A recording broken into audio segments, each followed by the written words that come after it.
The design of planned attacks on buildings inside the U.S. and how operatives were directed to carry them out.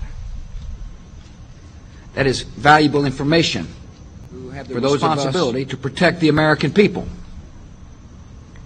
He told us the operatives had been instructed to ensure that the explosives went off at a point that was high enough to prevent people trapped above from escaping. He gave us information that helped uncover Al-Qaeda cells' efforts to obtain biological weapons.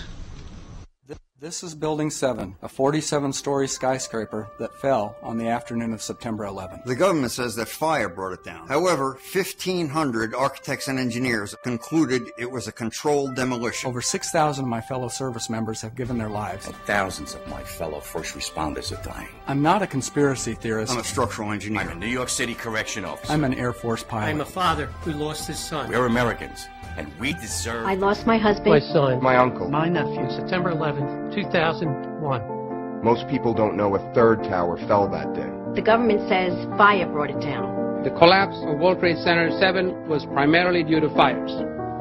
I, along with 1,400 other architects and engineers, have found the government's conclusion to be physically impossible. Impossible. We need the truth about what happened that day. Go to rememberbuilding7.org. Why it fell, why it matters, and what you can do.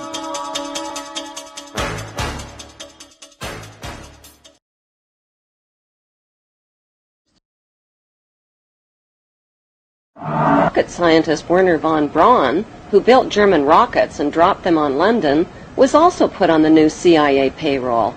Von Braun and his team of Nazi rocketeers were sent to Huntsville, Alabama. Hollywood honored von Braun as a collaborator on an American sci-fi movie and series of Walt Disney shows.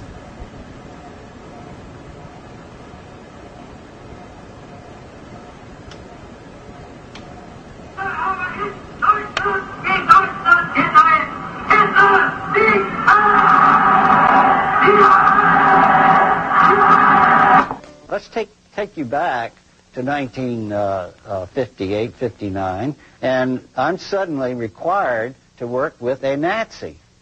I grew up in World War II. Now, you couldn't expect me to suddenly have a great love for somebody that came out of Petermundy and was firing rockets at the people in England and blowing them up, and furthermore had been in Petermundy where he had slave labor, etc. So how am I supposed to suddenly like that guy? The international banksters and the men who served them had won the American, Russian, and British versions of monopoly by seizing control of the Bank of England and the U.S. Federal Reserve, and by wiping out the Russian czars. But the ultimate goal of the banksters was to win the world game. Their devious game plan was to divide the world into two warring power blocks: the Western capitalist bloc, led by the United States, and the Eastern Communist Bloc, led by Russia. Their next move was to transfer atomic weapons secrets to their Russian Communist Bloc through Victor Rothschild, who was the ringleader in Britain's biggest communist spy scandal, and through J. Robert Oppenheimer, the Manhattan Project's leading atomic scientist. In September 1949, the Soviet Union exploded its first A-bomb. America's monopoly on atomic weapons ended after only 4 years.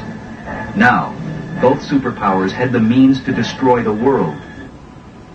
The next step was to stage a phony arms race and Cold War between their First World Capitalist Bloc and Second World Communist Bloc.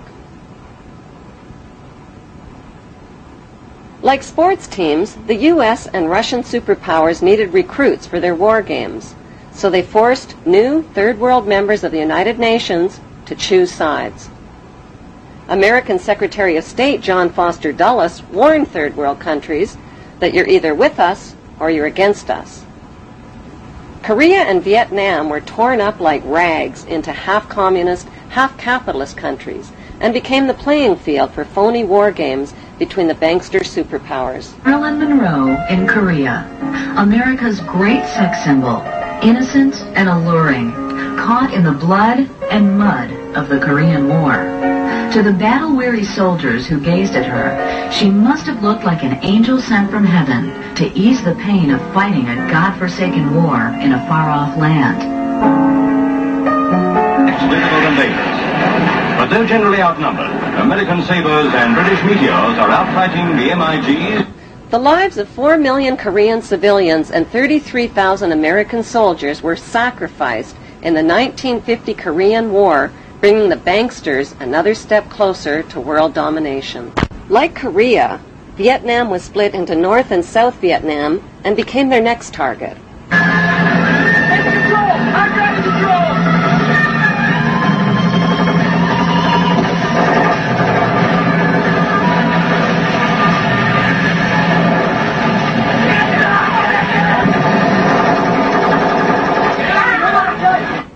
In 1954, the U.S. military dropped millions of tons of bombs on undefended Vietnamese civilians and turned their lush green countryside into blood-red killing fields.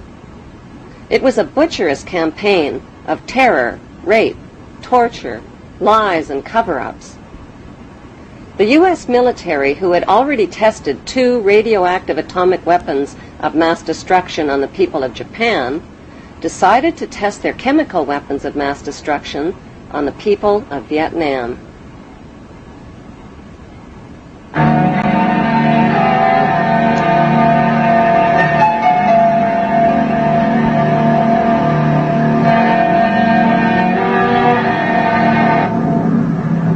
$70 million liters of chemical weapons of mass destruction were sprayed over the Vietnamese people, their water, and their countryside.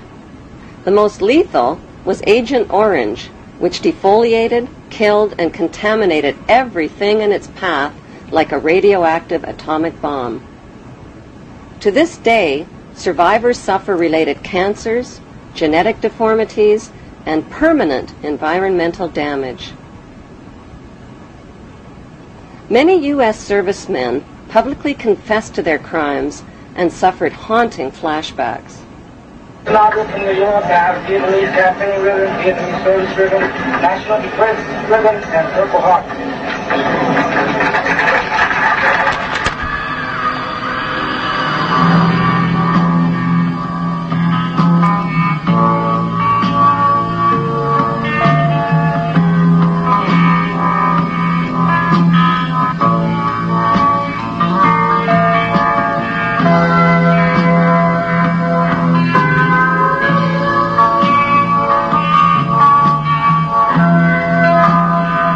In spite of massive U.S. war protests, President Nixon increased America's military presence in Vietnam to 500,000 soldiers by 1969.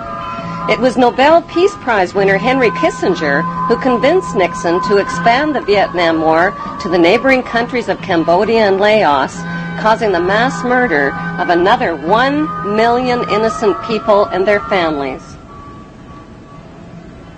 On May 4th, 1970, America got a wake-up call.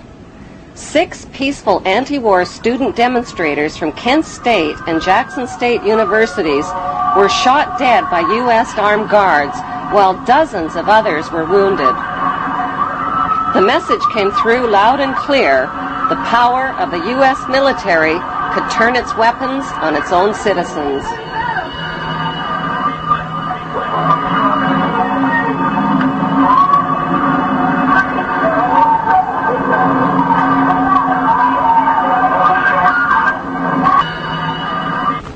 In 1947, the United States played host to an international conference at Bretton Woods to put an end to world poverty and starvation caused by World War II. The idea was to give humanitarian loans to needy nations by creating a World Bank and an International Monetary Fund. But who would be put in charge of these billion-dollar megaloans? Who else but the U.S. Federal Reserve bankster families?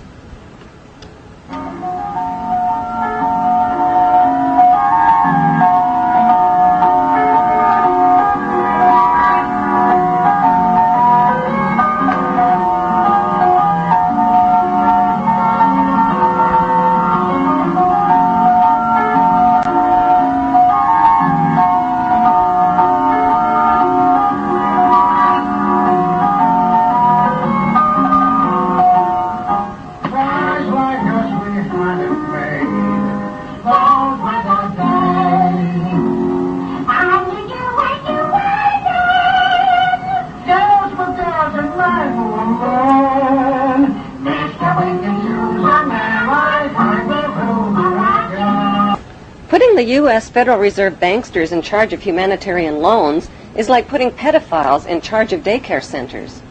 Instead of helping the poor, the banksters turned the World Bank and International Monetary Fund into international pawn shops and robbed the poor. Just to qualify for a loan, desperate nations were forced to pawn their mines, forests, railways, power companies, and water systems and agree to over 100 loan conditions at loan shark interest rates. To pay off the loans, they were forced to ignore laws that protected their environment, to lower wages, and to cut back on their education and on their health care. They were also forced to privatize and sell off their resources to crooked corporations like Enron.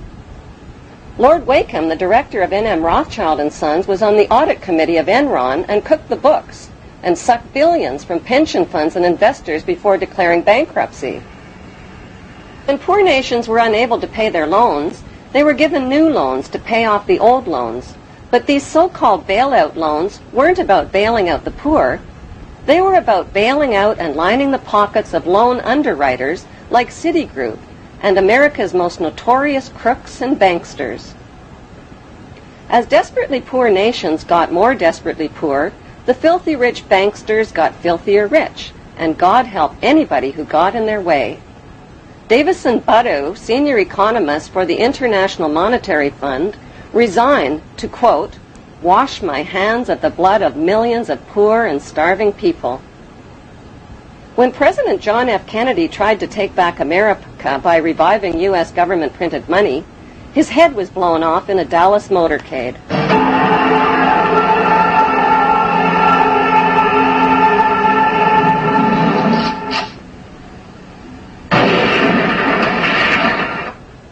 When his son planned to expose the ugly truth about his father's assassination, his small plane plunged into the ocean, killing all on board.